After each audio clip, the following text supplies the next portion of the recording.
This is lecture number 5 in the series on blood, and in this one we're going to look at something really cool, which is hemostasis. Hemostasis is the process where you stop bleeding, all the stuff that needs to happen for you to stop bleeding after you've been cut.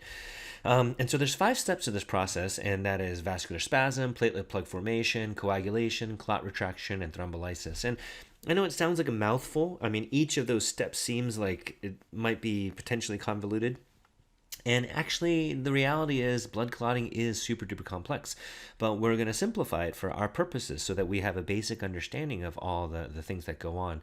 And so let's break it down. Let me rewrite things this way to say step number 1 is vascular spasm. So now, just to be clear, this is you've been cut, blood vessel has been cut, and now you're bleeding, okay? So now we need to stop that flow of blood. So what do? Step number 1 is vascular spasm. Step number 2 is platelet plug formation. Step number 3 is coagulation. Step number 4 is clot retraction. Step number 5 is thrombolysis. And there's certainly overlap between a lot of these stages as well too. But it's just a nice clean way to present it is just by these excuse me, distinctive separate steps. Okay, so before we get going, what I want you to do is let's imagine you've got this big wall. Okay, you've got this wall, and let's say it's a dam, and that dam is holding back a whole bunch of water. Okay, so here we are with that dam, and it's holding back a bunch of water, and then now what we're going to see is that all of a sudden there is going to be a crack in that dam. And when that crack shows up, there's a pool of blood behind it. I guess it's not water, but anyway, that's why it's red. So there's this hole, and you see all that blood behind this wall, and now blood starts dripping out. And so this is the problem. Now we need to do all those 5 steps that we just talked about. So again, my intention was to have you guys picture kind of a leaking dam, but let's just go with the blood thing since we have it. So what I want to do is let's take a look behind that wall. This is that blood vessel that we saw over here. And what we're going to do, first step, is we're going to have vascular spasm. And what that means is upstream. What I mean by upstream, this is upstream, this is downstream, right? Upstream from that hole, it is just occurring to me right now that we need to have our dot right in here. So there's our dot. There's where that dot was, okay? So upstream from that, we're going to do vascular spasm, where this thing tightened up to reduce the flow of blood coming up this way. That will naturally lead the whole pipe over here to start to vasoconstrict. So if anything, there's going to be a lesser loss of blood, if anything. So this is what vascular spasm means. Vascular refers to blood vessels. So the blood vessels themselves will get smaller so that we can minimize our losses. Remember that the next thing that we see is a platelet plug formation. Let's go back to this picture. Well, that big hole is still there, right? So we got to do something about that hole. And what I want you to picture is, let's say, you know this is going to be a long-term fix. You need to have a long-term fix because this is a big concrete wall. And since it is a big concrete wall, it's going to take some time. It's not something that we can just snap our fingers. But in the meantime, you've got some chewing gum. So you take some chewing gum and you just start kind of plugging up that hole just like this. And so you start plugging that thing up, and it's a quick and dirty job. It's not meant to be a permanent solution, but at least it's something. If you've ever kind of moved out in an apartment or a rental or something, and you had holes in the walls because you hung up paintings and stuff, then sometimes you get spackle from Home Depot or somewhere like that, and you just shove spackle into those holes and kind of smooth it out. It's not the same thing as drywall, but it's a quick and dirty fix for small repairs. And that's what we see here. What the platelets are a quick and dirty fix to temporarily stop the bleeding. It is not meant to be permanent, but again, that's why I said it's kind of like chewing gum. You have some chewing gum and you stick it in that hole to just kind of slow things down or stop things for the time being. Now, the next step that we see is this process called coagulation. And what coagulation is, I'm going to put a patch here now, is that you will actually have literally a patch that grows. Now, I actually exaggerated it. It would be the size of this hole, okay? But I exaggerated the size here, and I created this patch where I put it over, and that actually helps reinforce those platelets. So that platelet plug was formed, and now I have this fibrin wall patch that's formed, and that happens through the process of coagulation. Again, one more time, this really should be to the size of this wall. But I drew it larger on purpose, and here's why.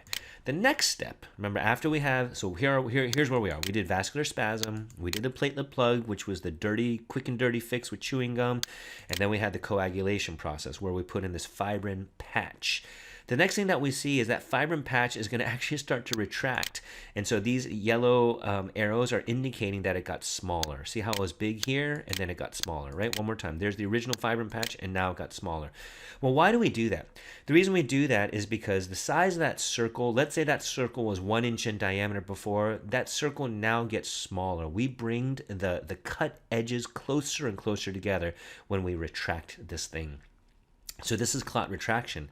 And the last stage then is thrombolysis. Now, when you look at thrombolysis, it is, oh, I've got animations. How are they going to, I don't know if they're going to show up here. Let me see if I can broaden the margins so you can make this out. And so here we have thrombolysis. Well, what is thrombolysis? Well, I've got my fibrin patch, and you see I made it a darker shade here because I've solidified, I've shored up that fibrin patch. The platelets are still kind of hanging on back there, but what thrombolysis means, lysis means to cleave or chop.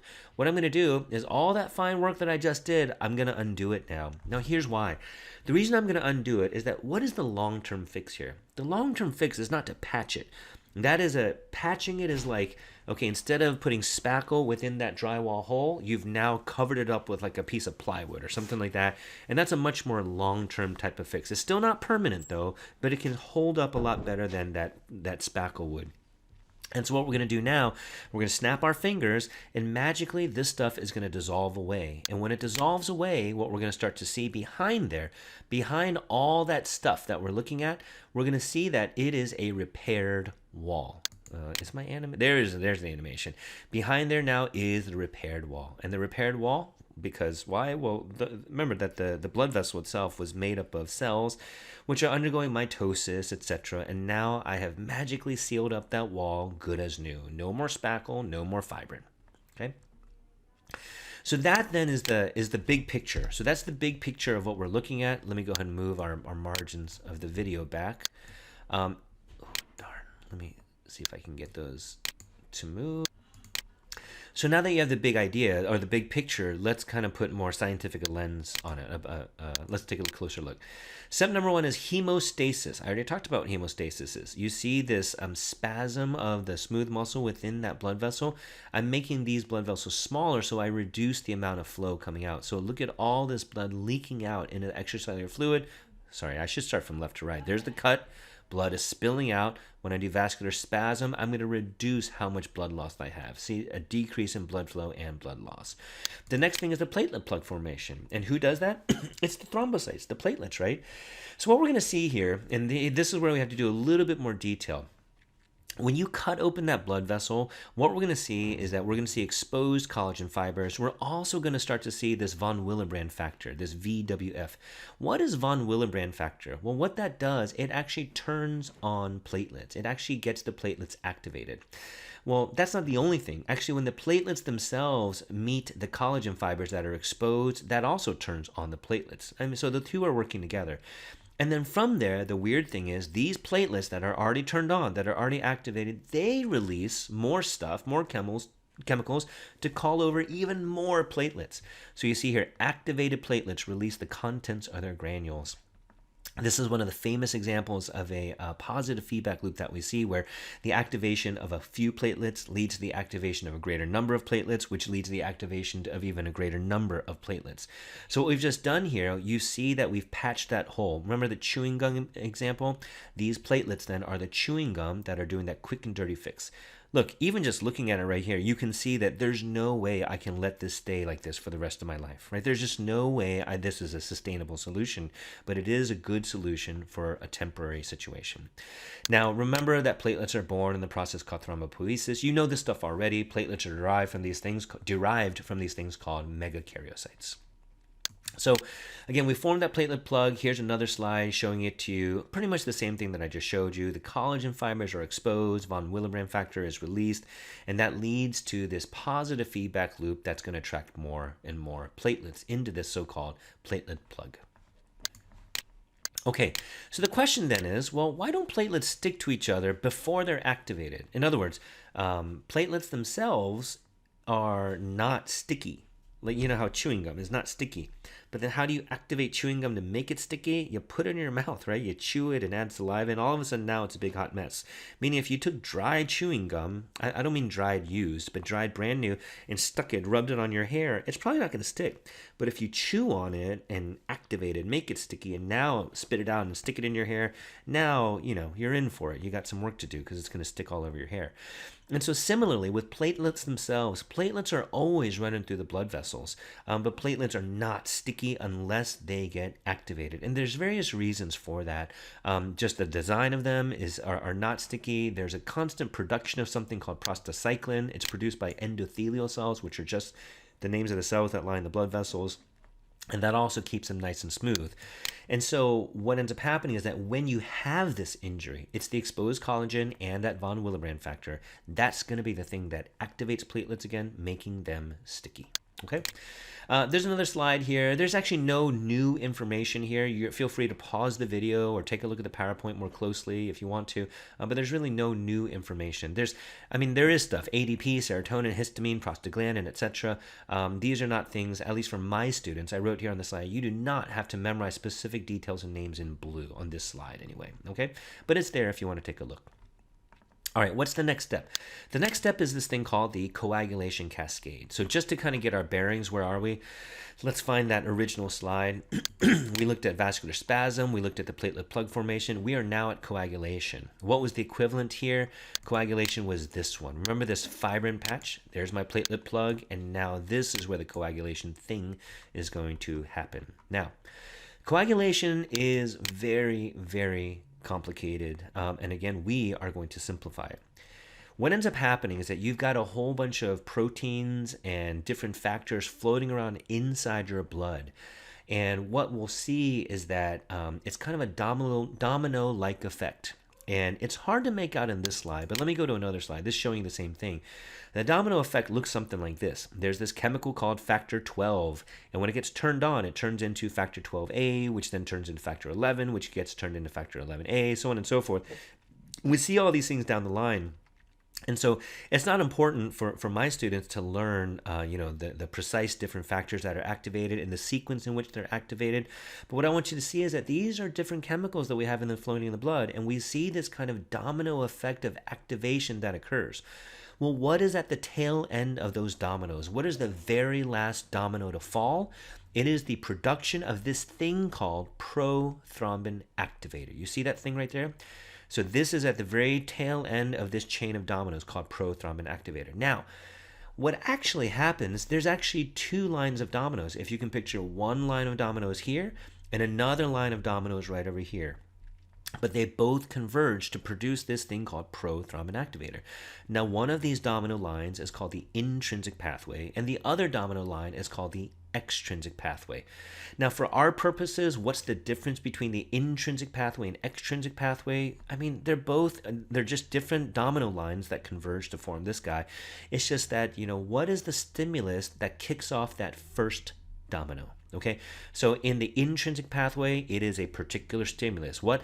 Exposing underlying tissue like collagen. That is the trigger that kicks off this first domino, factor 12, which then turns it into factor 12A, which then helps convert factor 11 to 11A, which then helps convert factor 9 into 9A, blah, blah, blah. Okay? And so on the other hand, what is the trigger that kicks off the first domino in the extrinsic pathway? Well, what ends up happening is that when the tissue itself is damaged, another so-called tissue factor, and this is not collagen, it's just another tissue factor out there, is released. And when that is released, then it's a little bit different, right? In this case, domino number 1 happens to be, 7, which gets converted into 7A, which turns into this thing over here. So the point is not to memorize these individual Roman numerals, but the point is to say, okay, there's an intrinsic pathway that leads to the production of this thing called Pro-Thrombin Activator, and there's an extrinsic pathway that leads to this thing, leads to the production of this thing called Pro-Thrombin Activator. And in fact, if you go back to this slide, you're seeing the same thing. Here it's called the intrinsic pathway, otherwise known as contact activation. I'm going to use the word intrinsic though. And here's the extrinsic pathway, which is this tissue factor pathway, right? Because remember this tissue factor that we saw. So both of these then do their thing. And again, you're not memorizing this step number 1, step number 2, step number 3, or step number 1, step number 2, step number 3. You're not memorizing those, but you'll see that both of those will converge to form this thing called Pro-Thrombin Activator. And it's hard to see here, but if you were able to zoom in, you could see that this term right there, it says Pro-Thrombin Activator. Okay? So that's where we're at. We did all that stuff to make this thing called Pro-Thrombin Activator. Here's just one more slide from just a different textbook. Here's the extrinsic pathway. Here's the intrinsic pathway, all of which lead to Pro-Thrombin Activator. And in this book, they called it prothrombinase. It's the same thing. Well, what does that do? Why do we need Pro-Thrombin Activator? And what the heck does Pro-Thrombin Activator have to do with fibrin? For goodness sake, I called this thing fibrin in the beginning. So when are we going to get to fibrin? Well, let's get to them now. So let's take a look. We have this thing in your blood called fibrinogen. And I think I showed you that a long time ago. I'm pretty sure it was in here. Yep. If you remember this slide, we saw albumins, globulins, and fibrinogen. Fibrinogen is a clotting protein. To more accurately, it is part of the coagulation cascade. So fibrinogen is a protein in an inactive form. And what we're going to see here, this is a really nice picture. When you look at this, fibrinogen is the inactive form or the precursor to something called fibrin. If we skip to the punchline, what is fibrin? Fibrin is a net. You see this thing? That is a netting that we build over that big hole in the wall to stop blood cells from spilling out. So this thing is a netting. And that netting is made up of fibrin. So what we're going to see here is that as this coagulation cascade continues, I get a little bit of netting formed, and then I get more netting formed right over here. And now I get a really, really robust netting here. And again, you can imagine that netting is going to be better at catching things like red blood cells trying to spill out, more so than that platelet plug chewing gum would be. Okay, so this is a fibrin patch. That is our goal. How then do we get to fibrin? How do we get to fibrin? So here's what I want you to see, and we want to zoom in on this section right over here. Pro-Thrombin Activator. What does Pro-Thrombin Activator do? It does exactly what its name says. It activates prothrombin, which leads to the question, well, what the heck is prothrombin? Well, prothrombin is this guy, and prothrombin gets turned on or activated to form thrombin. And now we say, okay, that's cool. What is thrombin? Okay, good. Now here's where we're at. Thrombin is the guy that turns fibrinogen into fibrin. And fibrin is this red netting. In other words, there is this huge cascade of chemical reactions that we needed through this intrinsic pathway as well as the extrinsic pathway to lead to Pro-Thrombin Activator, because Pro-Thrombin Activator converts prothrombin to thrombin. That's great. Who cares about thrombin? Well, thrombin converts fibrinogen into fibrin. Who cares about that? Fibrin is our net. So yay, that is our netting that's been formed, and that was that weird funky looking patch that I showed you right over here, right? This was the fibrin patch that I made. That's the netting. All right, so we're almost there. We're almost through with this thing. Like, all the hard work is over now. And so after we've done that, oh, actually, wait a minute. Before I say that, it's really important that you guys know that both of these things, intrinsic and extrinsic pathways, both need calcium. They both got to have calcium. Without calcium, none of this stuff works, okay? And previously I'd spoken about how important calcium was to us physiologically, and this is one very important reason, because as you can imagine, if you can't clot, if you keep bleeding, then you die with any kind of cut. So calcium is really critical to make sure that we can stop bleeding, okay? All right.